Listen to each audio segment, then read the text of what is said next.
Return to the Rock, Corregidor 1945. This is a game published by Revolution Games. It comes in a Ziploc bag, and you're gonna have a cover, so to speak, that also works as a player aid, a paper map, counters, and a rule book. This is a two-player game. One player controls the American forces, the other player the Japanese. You can also play the game solitaire by controlling both sides, switching mentally and controlling them at the best of your possibilities, which is incidentally the way which I played it.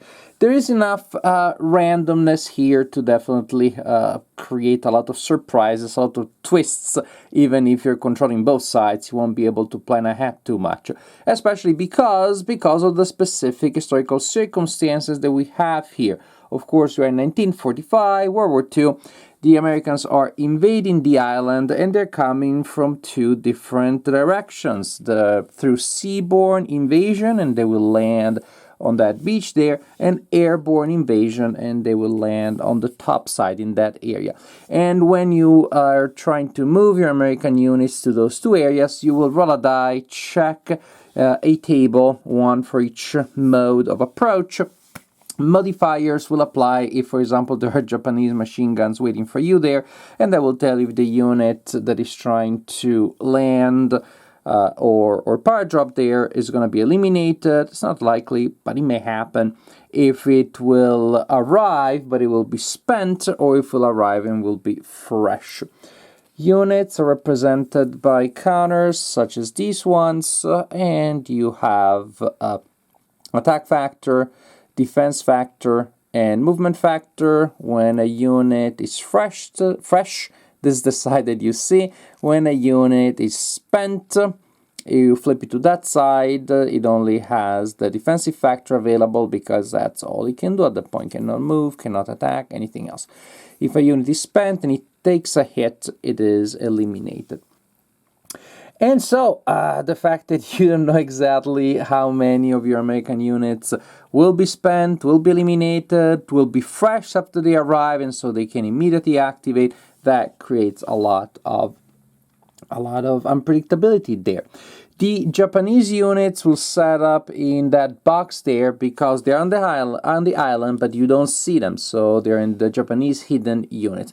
Which also means the game basically has no combat units on the board at the beginning of the game. Which also means the first turn is going to be particularly long. The game lasts up to 7 turns unless a player manages to fulfill automatic victory conditions, which are pretty difficult. I don't see that happening very often.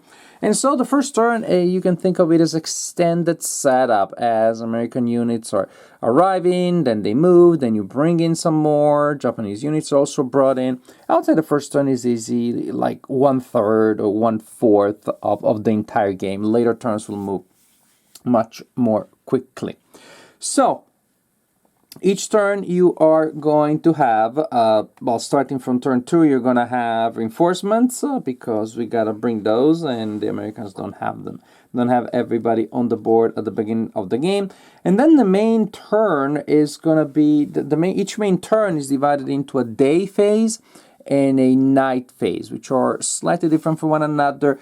The American player has advantages during the day phase, and the Japanese player during the night phase. This is an impulse game. If you played games in the storm over system, then you know that you have activating areas, units getting spent. Also games such as Not War But Murder. It's a family of games that many war gamers will be familiar with. The idea is this, that a player will have a marker on the impulse track telling us that that player is the active player. That player gets to activate an area and perform actions with units in that area. If you're coming from the hidden unit box or from a seaborne or airborne invasion box, then you only get to activate a unit in that impulse. So I'm the active player. It's a day turn. The American player is the active player first during a day turn. I activate a unit here and I drop it there. Then I don't know if I'll be able to go again. After I perform an impulse, I move the impulse marker there, where there is a little a little reminder. Wee, move fast. A little reminder there, a little 1, which means after I take my first impulse, I move the impulse marker there, and I roll a die. If I roll a 1, I lost my momentum. I'm not the active player anymore. I reset the marker, but I flip it to the Japanese side, and now the Japanese player goes. Suppose I did not roll a 1, then I get another activation. Then I move the marker here, and I roll a die. 1 to 2, the Japanese player becomes the active player, otherwise I get another impulse, and so on and so forth. So you go back and forth, and so maybe I retain my momentum. I'm able to bring in a lot of units that are fresh and still get to activate them, or my units get spent, or I move 1 in and I immediately lose momentum, it goes to the other player. So that's where the interesting back and forth and a lot of unpredictability comes. So once I lose my momentum, the other player becomes the active player, and again they will get to go for a variable number of impulses until it goes back to the other player, and back and forth until both players pass, or both players have no units left that they can activate. And so at that point, the day phase is over, and you go to the night phase, in which the Japanese player goes first, but the same flow presents itself. Very important, when you switch from the day phase to the night phase, you do not reset your spent units to act during the night. The units need to still be fresh by the end of the day phase. That means that probably the American player will want to harass and exhaust as many Japanese units as possible, because that's when they will be particularly powerful. So, the night phase works similarly, again with players alternating, but again probably there aren't as many American players able to act at night.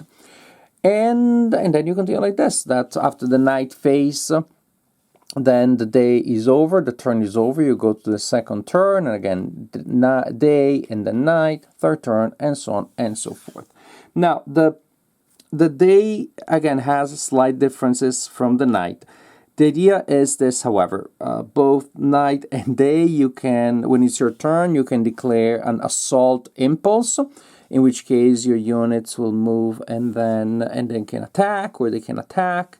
If instead of moving, if they're already in an area containing enemy units, during day and night, you can pass, and that's just what it sounds like. The two special things that you can do during the day, you can declare a bombardment impulse. If you're the American player, there will be markers here that you can flip to the other side to declare a air bombardment, naval bombardment. If you have artillery units on the board that are unspent, you can also use those to bombard. And basically the general idea will be that you add modifiers based on the power of the lead bombarding unit plus other modifiers, and you roll dice, and you have the attack value. The defender rolls dice also based on some modifiers, including the terrain modifier. That modifier you see there, that's for units defending there. So you will have a total attack value and a total defense value based on modifiers, unit powers, and the roll of 2 6-sided dice. So between 2 and 12, there's going to be a little bit of variety there. If the attack total is higher than the defense value total, then the defender takes damages, and the difference between the two, say I had 18 and you had 12, attack 18, defense 12. The difference is 6, then the defender has to take 6 attrition points, as they need to absorb those. That's kind of why I attacked them, because I wanted them to get those attrition points. And attrition points can be paid for by turning fresh units to their spent side, by eliminating units, by retreating units, and there's a bit of flexibility there in how you want to take your pain, basically, the damage.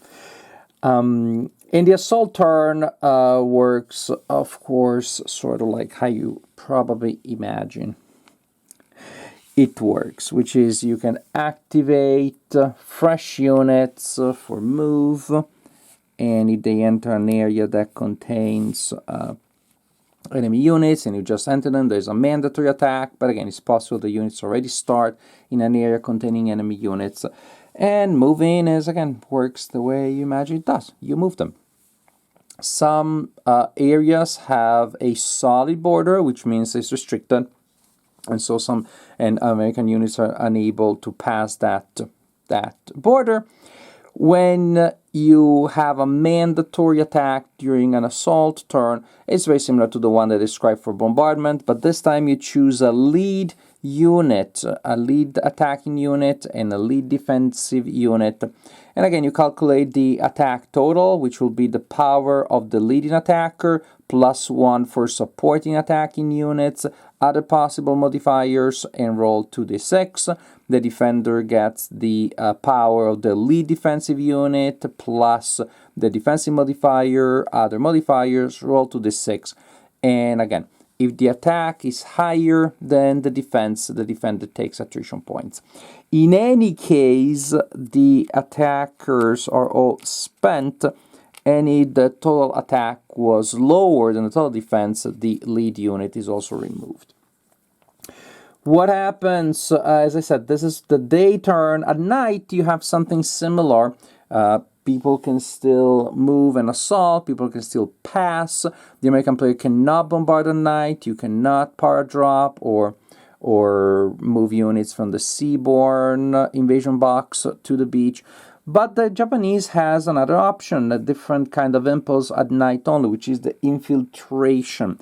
If the Japanese chooses an infiltration impulse, they can move a unit into an area containing American units, and they roll a die to see if the unit is able to just sit there, basically without triggering a mandatory attack. Usually you would be triggering a mandatory attack by entering that area, but you're infiltrating, you're kind of sneaky that way. And so there is that extra option of bringing in multiple units without triggering that attack, which may allow you to penetrate in depth, for example. But another important thing is that in an infiltration turn at night, you can, if you want, declare an attack, and if you do, the unit has its combat value doubled, because those banzai charges can be pretty powerful. That's the general idea, alternating impulses, or I should say strings of impulses. You know, I get 2 impulses, then you get 1, then I get 4, then you get 3. So each phase, again, you alternate strings of impulses, we alternate day and night, we go like that day after day. Another important thing is the reorganization phase at the end of the night impulse. Players can bring back eliminated units, usually to bring back 1, so they will be in the eliminated box. To bring back 1, you remove another one out of the game, and then you bring that back on the board. But that's a general idea, back and forth, back and forth. Oh, by the way, you may wonder, what the heck are people trying to do? They're trying to take control or to defend. The American wants to take control, the Japanese wants to defend, of areas that have victory points indicated there. And there is a schedule. The American player needs to keep gaining victory points, because otherwise, if they don't meet that schedule, if they have fewer victory points than the current turn, then they lose the game automatically. So the American player has to keep moving. You continue like this until a player meets automatic victory conditions, or until the end of the last turn. At that point, you count victory points and you determine who the winner is. Return to the Rock. Definitely a solid game, solid, entertaining design, no problem there. A couple of little nitpicks about the production. The map can get a little bit cluttered because some of those areas are particularly small. And it just so happens the areas where you're landing are going to be pretty contested, because you're going to pile up a lot of units there. As a Japanese player, you're going to try to push to clear those areas. Then each area still needs to have its control marker. It can get a little bit busy. I wish maybe the map was a little more abstract, again, because it doesn't have to be a photographic reproduction. And so some areas where you know there's going to be more action, I wish they look they were bigger, even though maybe that's not the way they looked originally. But then also originally they did probably have those dotted lines, so why not? And another very small thing, the player rate feels like a missed opportunity, meaning bombardment and assault combat, they work in basically the same way, but with different sets of modifiers. And the player rate, what it does basically shows you, say, this is what a victory point marker looks for and looks like. And it tells you, and gives an explanation. The victory marker is used to keep track of victory points. And you think, wow, thank you, player rate. Just weird that the player rate has this information, which feels pretty obvious, and does not have, for example, in one place the modifiers for assault combat and bombardment, the modifiers for and the tables when you're rolling for infiltration as the Japanese, seaborne invasion, airborne invasion.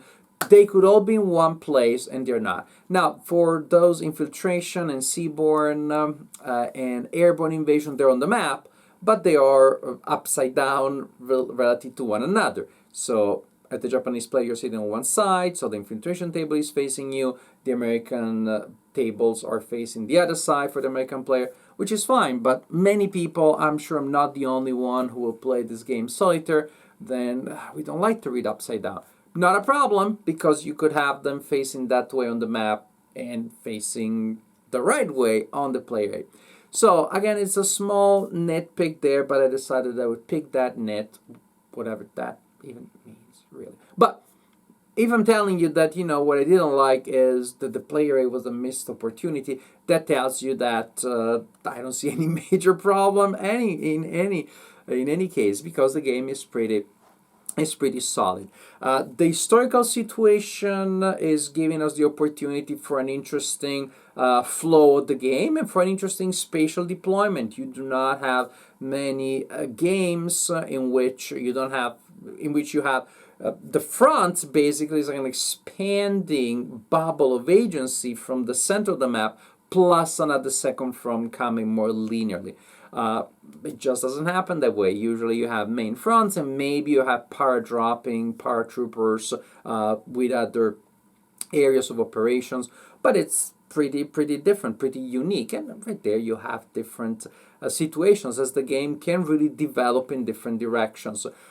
Thanks not just to this situation, but also thanks to the fact, again, that there is a fairly substantial random element in the flow of the game. How often can I go before my opponent goes? And how many of my units will land exhausted, how many of my units will be eliminated as they land. So, then based on that, there are victory point areas all around, so the American player will push in different directions.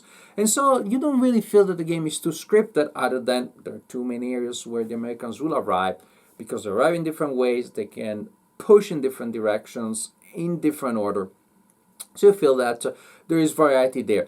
Ultimately, the Japanese units will be ground to dust. They really need to do some mighty banzai charges early on, because after a while they will lose momentum and the game will end up being difficult for them. Which is also why later turns will last less, not just because the first turn you have this major glorified setup, which is a process, but it's part of gameplay, so it's fine.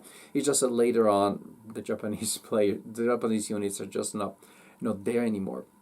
And they're interesting, tough decisions there, because as the Japanese player, you'll be tempted to commit your hidden units massively early on to try to, again, form a front, surround the American units, and you just can't do it. That's just never going to work. So the balance is, how many units do I commit now? Which battles do I commit to right away? And which units I keep for later, and maybe spring them onto my enemy in areas that they're controlling. There's a specific, usually you can't, but there's an area where you can spring hidden units on them even if they control that area, trying to take it back. Usually you spring up next to the areas they control and then you move in. So but again, which areas and what is the balance between units brought on the map and units saved for later? There are a lot of interesting decisions there. This being said, still, I think that the Japanese side is gonna have a harder time, and I don't even count this as a negative because again we have many historical war games where there is a situation that is not perfectly balanced that way. Also, I personally play every game solitaire, so I don't have a problem. Almost every war game, especially since 2000 and since 2020, I played almost every war game in solitaire fashion, and so I don't have a problem there whatsoever. If as a Japanese player, as a Japanese side, I have a harder time winning because I control both sides. I both win and lose. The point is to me to enjoy the design, to enjoy the narrative, to see the challenges. But if you're playing against a legit human opponent, you may want to have to do the thing of switching sides. You play two games back to back, and you see who did best with the side that is struggling the most. There are different ways to handle that. And maybe that's just my impression, and maybe I'm just not as good to handle Japanese forces. But overall, you have an interesting fight here again, with a lot of interesting decisions that have to do with the timing, with choosing your battles, with the back and forth. It's an interesting situation. You have pretty much what I like the most about war games, especially I would say in the last couple of years, and especially in the last year or so, as I find myself going towards simpler games. And so here you have a game that definitely is entryway level, is not hardcore whatsoever, but it has enough decision, it has enough meat in it to be entertaining and to be engaging even for hardcore war gamers. But it's a game that you can play without putting too much effort into preparing for it, not just because the rulebook is fairly short, but equally important because this game is based on well-known concepts in wargaming. So if you have played our war games before, you'll find many of these ideas very familiar and you'll be able to play with ease. So Return to the Rock is a game with a lot of interesting elements to it. I think it's a pretty solid design. I found it entertaining and fun to play. It was just really enjoyable to see how the action could develop in unexpected ways. Expect a lot of randomness, of course, but as we're gamers, we don't mind that. We want that unpredictability. We want that fog of war. In this case, again, I think this makes the game particularly suitable for solitaire play. It may get to the point where playing against a human opponent, you find that maybe there's too much luck with all of these other elements, but I don't think that there is more than in many other war games. So overall, very solid, very fun, very entertaining war game.